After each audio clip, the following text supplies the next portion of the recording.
On a cold afternoon, a young black girl noticed a man sitting alone near the steps of a corner store. His clothes were ragged, his hands calloused, and his eyes carried the weight of someone the world had forgotten. Most people passed him by, some even crossing the street to avoid him. But she didn't. With nothing more than a simple sandwich she had packed for herself, she walked over and offered it to him. A small gesture of kindness, or so she thought. What she could never imagine was that this man wasn't who he appeared to be. Within 24 hours, flashing police lights would cut through her quiet neighborhood, officers stepping out with urgent faces, and her family caught in the center of something no one saw coming. Because sometimes the smallest act of compassion can unravel the biggest secrets and change lives in ways no one could predict. Her name was Alana, a bright, soft-spoken girl just 12 years old, growing up in a neighborhood where every penny mattered. Her mother worked double shifts at the diner. Her father picked up jobs wherever he could, and Alana often carried the weight of responsibility beyond her years. She didn't complain, though. If anything, the struggle had made her more aware, more empathetic than most kids her age. Every day after school, Alana walked the same route home, cutting past the busy strip where the smell of fried food and gasoline always mixed in the air. It was along this route that she had begun noticing him. The man with weathered hands slouched against the brick wall of the corner store. He never asked for money, never held up a sign, never spoke much at all. He simply sat there, almost invisible, to the world that rushed past him. While others avoided eye contact, Alana's heart tugged in a different direction. She had been raised to share, to care, to see people for who they were, not how they looked. So one afternoon when she spotted him again, she reached into her backpack and pulled out her lunch. A sandwich wrapped neatly in foil, something her mother had packed that morning. She hesitated for only a moment before placing it in his hands. The man's eyes softened. He accepted it quietly, almost gratefully, and for a fleeting second, Alana felt like she had done something that truly mattered. She walked away smiling, unaware that this seemingly ordinary act of kindness would set off a chain of events that would turn her family's world upside down. The day after Alana handed over her sandwich, nothing seemed unusual at first. She woke early, hurried through her morning routine, and sat quietly at the kitchen table while her mom brewed coffee and scanned overdue bills. It was the kind of morning that felt heavy with unspoken worries. But for Alana, there was also a spark of quiet pride lingering inside her, an almost secret warmth from the look on that man's face when she handed him the sandwich. She saw him again on her walk home. Same corner, same slouched posture, but something was different. He seemed to watch her more closely this time, not in a threatening way, but as though he recognized her kindness in a world that so rarely gave him notice. Alana gave him a shy smile, then kept walking. What she didn't know was that whispers had already started among the neighbors. Some had seen her approach the man. Some had noticed her handing him food. And in their eyes, that simple act wasn't compassion. It was suspicion. The narrative began to twist. Words like dangerous, strange, and unfit floated from porch to porch. In a neighborhood where appearances mattered more than truth, the story of a black girl hanging around a vagrant grew larger with every retelling. At school, things began to shift too.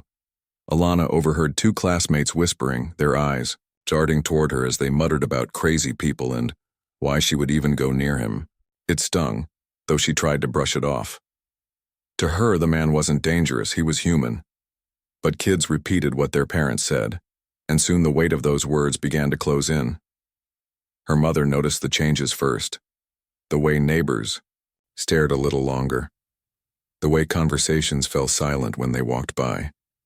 She urged Alana to be careful, reminding her that kindness was good, but the world wasn't always fair. Still, Alana couldn't ignore the voice inside her that said doing nothing was worse than facing whispers. But what no one expected, what no one could have predicted, was that the man Alana had helped wasn't who the neighborhood assumed he was at all. Beneath the ragged clothes and tired eyes was someone whose name carried more weight than anyone could imagine. A man with means, influence, and a hidden motive for being on that street corner. And as if the tension wasn't already, Brewing enough, everything came to a head one late afternoon. It started with flashing blue and red lights bouncing off the houses. Sirens cut through the calm of the block. 2 squad cars pulled up to Alana's driveway, tires screeching. Doors slammed. Officers stepped out, their presence heavy, commanding, impossible to ignore. Neighbors spilled onto porches, whispering and pointing, their curiosity sharpening into judgment. Inside, Alana froze as her mother rushed to the door, confusion etched across her face. Police at their home? For what? For who? The answer was chilling. The officers weren't just checking, and they were responding to calls. Calls from neighbors who claimed that a child in the community was associating with a dangerous man. Calls that twisted Alana's moment of kindness into something sinister. The sound of radios crackling, the sight of her mother's shocked expression, the feeling of all those eyes burning into their home. It was more than humiliation. It was fear. And it was only the beginning. The police officers stood firm in Alana's driveway, their presence a wall of authority that silenced everything around them. Neighbors leaned forward, waiting for the spectacle they thought would unfold. To them, this was confirmation, proof that their whispers had been right all along. But then, out of nowhere, the man they called dangerous appeared at the end of the block, still in ragged clothes, still walking with that weary shuffle. But now, his eyes burned with focus. He moved closer, ignoring the whispers, ignoring the judgment, until he was standing just a few feet from the flashing lights. One officer stepped forward, hand resting near his holster, and demanded to know what he was doing there. The man didn't flinch. Instead, he pulled something from his pocket, a slim leather wallet. And from it, not scraps or handouts, but a card. Not just any card, but one embossed with gold lettering, the kind reserved for the powerful. The officers exchanged glances. Murmurs rippled through the crowd, and then came the words that cracked the illusion in half. The man wasn't homeless. He was Michael Carrington, a millionaire philanthropist, known in the city for disguising himself to test the compassion of ordinary people. He had sat on that corner for weeks, invisible to the privileged eyes that hurried past, and only Alana had stopped. Only Alana had seen him.